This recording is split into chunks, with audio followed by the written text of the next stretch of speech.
The background to this album, world famous on Wilson Street, I think probably the interesting part is that the songs on the album were fun to record, and I'm sure they'll be fun to listen to. You'll pick it up on our website, so get it if you can.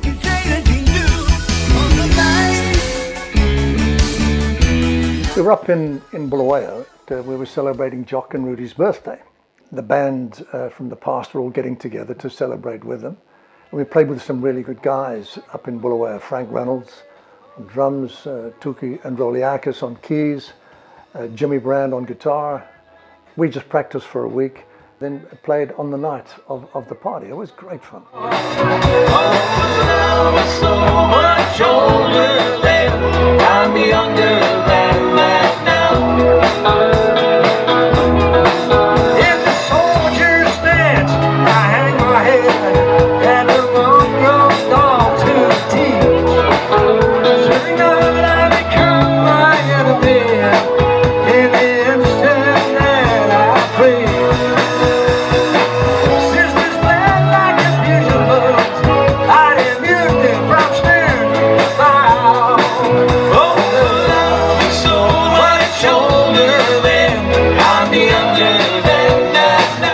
During that week, we were all saying to each other, we've got to do this again. And it became like a topic of conversation.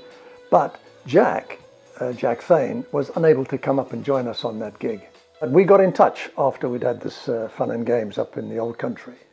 Jack and I began to correspond, and I was finishing off a project, my last CD, and I needed some help. And I contacted Jack and I said, Can you tidy this up for me? I'd been singing it for what seemed like ages, and it just wasn't getting any better. So I sent it out to Jack, and he turned it into something really special. And that gave birth to the idea that we'd done all this work, that it was probably a good idea if we did put a group together. It was kind of difficult. Everybody had different lives and private lives. And we agreed that we'd go down to Jack's place on the south coast. Jack and I were working on the backing tracks, and that was really good because we were able to do stuff which would have taken us a heck of a lot longer.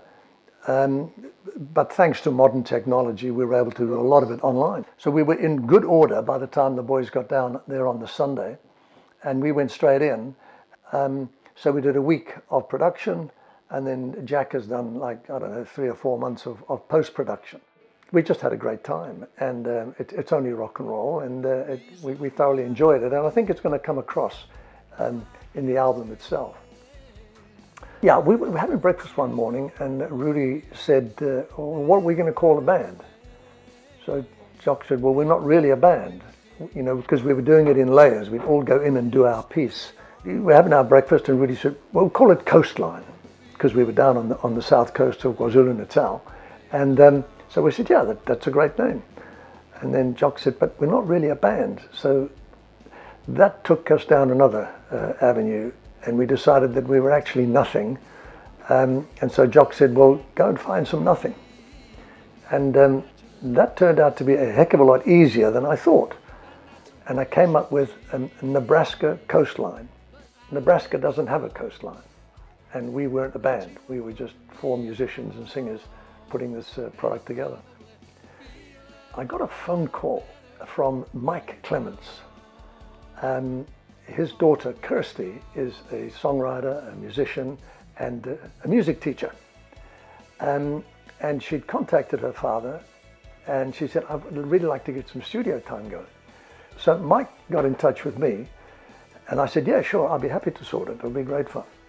And so he then got back to Kirsty, and he said, all right, just phone Colin Payne, and he'll organize the whole thing. So she says, Colin Payne, isn't he world famous?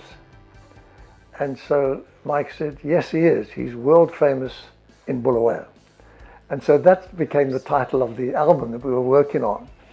Our fan base, if you'd like to call it that, is spread all over the world. Scotland, Malaysia, the Arab Emirates, Canada, South Africa, of course, Australia, New Zealand. So we've become world famous because our fan base lives all the way around the world. And so that's how that title came about. And it's quite fitting. Jock was the driving force of the collection. His decisions are the ones that we abided by. He was the bass player and he was the decision maker and governed our direction. Our time was particularly special because we, along with the other bands like Silhouettes and Short Circuit Guavas and the Etonians and the like, we were really fortunate to be playing groundbreaking music when it was actually breaking ground. What was happening in England was groups were playing in pubs where people came to listen. That didn't happen. People came to our gigs to dance. So we had to play song off the charts, or at least songs that people could dance to. And that is, so there was a lot of songs that we would like to have played, but they wouldn't have fit into what we had to do on a Friday and Saturday.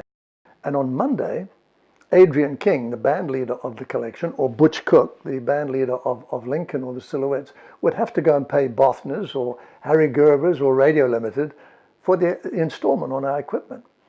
It doesn't surprise me that with the help of the social media, that this music is still alive. And that's what this CD is about. It's about the music that we played at the time, and now the chance for those to listen to those songs that we probably didn't play and could have. Jack, Rudy and myself looked at songs that we would have enjoyed to play. Yes, of course, there are songs from the Casa Alba and the Harker Hall and the Small City Hall and the Texan Rock Band competition. But there's a really wide tapestry of songs there. Rudy, who has been in music all the time, he never dropped out. And when he first came to the collection, he was a keyboard player. But everybody in the collection, with the exception of Jock, was expected to sing, and they did. So I was just like one of the singers in the band, and I started out on drums. And then Jock said, no, you must come to the front and sing because we want to get a better drummer. And they did. They got Ronnie Robshaw. He went on to drums and I came up front. So I'm one of the singers, and you'll know it's me because I don't play any instruments. Adrian played guitar, Bungie played drums, Rudy played keyboard. And so, but all of us sang. And so when we were putting this project together, it was quite easy to pick on songs that we would very much like to have done, but perhaps couldn't. The playlist included some of the older stuff, but also quite some quite modern stuff, songs that kind of fit into the tapestry of music that we were playing at the time. I know Rudy's got some songs on there from Queen, which we would never have played in the collection or the Silhouettes or the Guavas. Freddie Mercury hadn't formed a band yet. But now we got the chance to do that because they're great songs, and Rudy does them particularly well. Too much love will kill you if you can't make up your mind.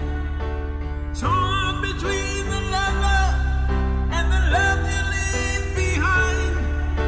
You heading for disaster 'cause you never read the signs. Too much love will kill you every time. Then, of course, Jack, we do stuff from the Eagles, which Jack has really got a handle on. Take it to the limit. Take it to the limit. Take it to the limit one more time. There's some blues numbers on there. So there's a good mix. In fact, if you put that CD in the car and you drove from Bulawayo, you'd probably be able to sing car karaoke all the way to Gwanda without turning it over. I think he's got about 23 or 24 songs on there. But with the different lead vocals, it doesn't all sound the same. It really is, he's done an excellent job on it. And it's something that he enjoys doing, that's Jack. And he's made up for not being able to get to Jock and Rudy's birthday celebration up in Bulawayo that time. There is one original song that I wrote for the occasion, and it was about being in a band at that time, and we all had our beginnings in dance bands, playing at the Railway Ball, or playing for TTC Rag Queen or something like that. We were playing gig to gig. We were doing weddings, engagements, engagement parties, 21st parties, and we were playing the Women's Institute Hall, and then we'd be playing in the Harker Hall. So we always playing dance music. The Beatles arrived in 1962 or whenever it was, and then everything changed. We're now talking about harmony, two voices, reminiscent of the Everly Brothers, and so we now started to sing as a duet or three-part harmony, and so the style of music changed, and our audience demands changed.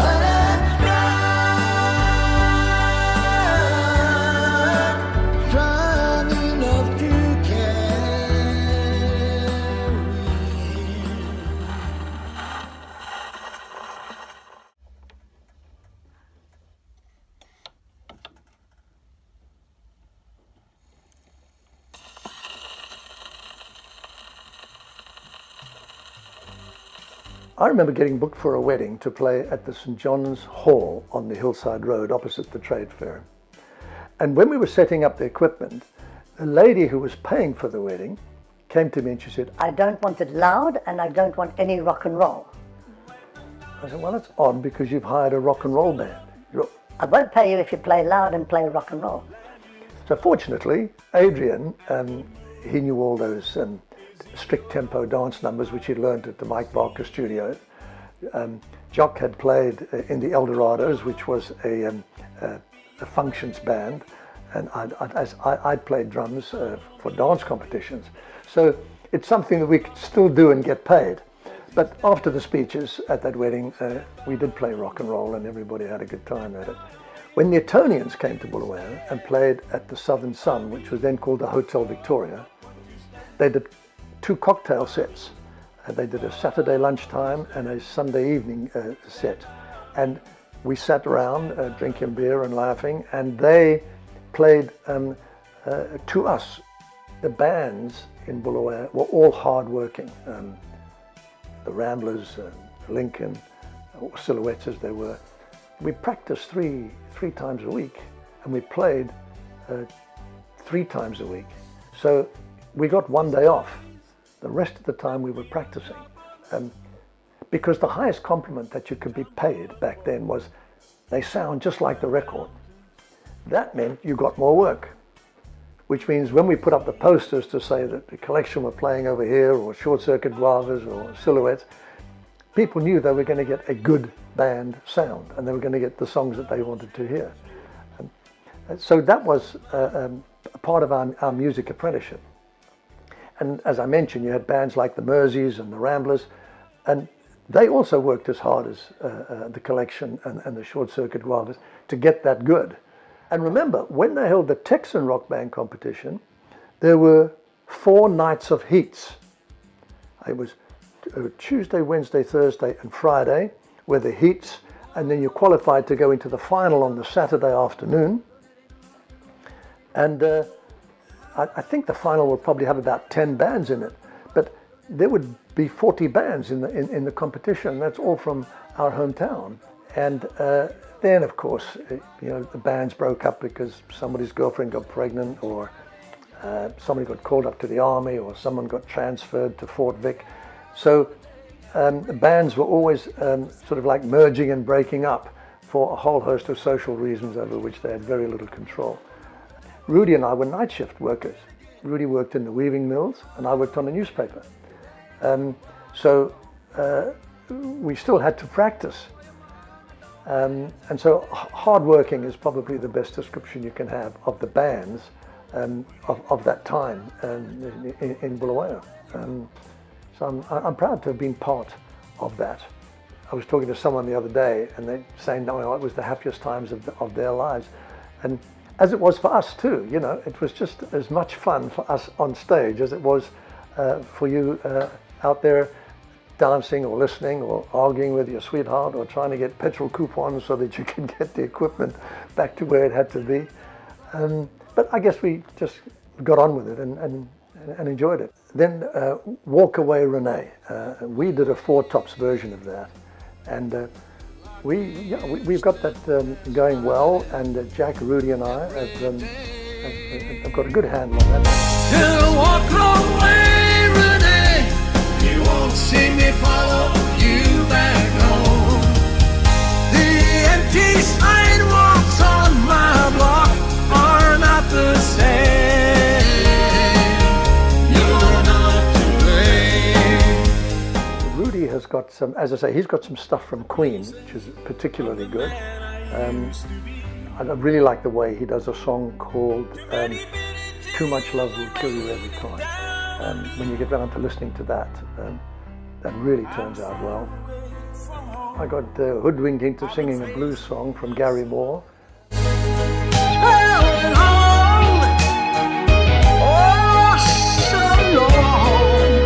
And I still was at the blues for you.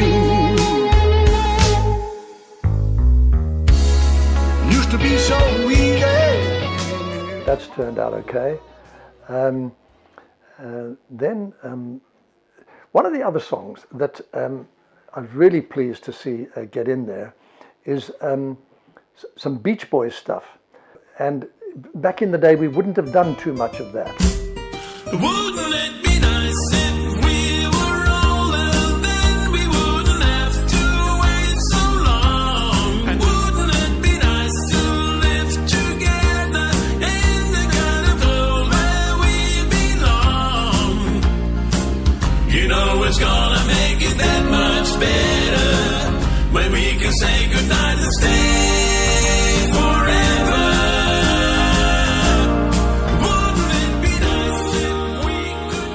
There's a good smattering of Jack singing lead, Rudy singing lead, and there's some songs where I'm singing the lead. But for the main part, the three of us are on each song, either doing backup harmony, maybe there's a duet.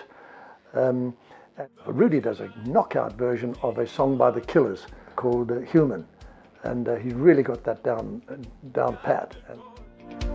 Are we human?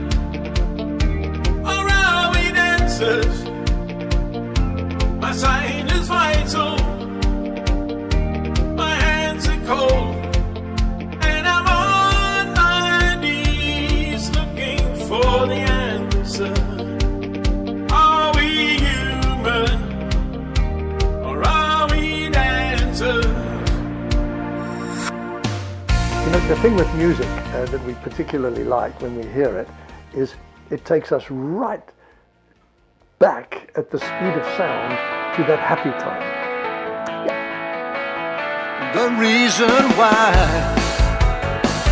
I can't say, I had to let you go, babe, and right away, after what you did, I can't stay on, and I probably feel a whole lot better when you're gone.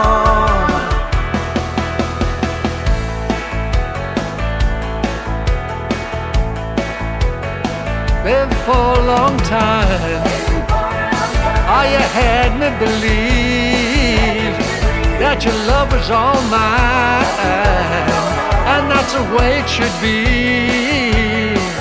But I didn't know that you were putting me on, and I probably feel a whole lot better when you're gone. Oh, when you're gone.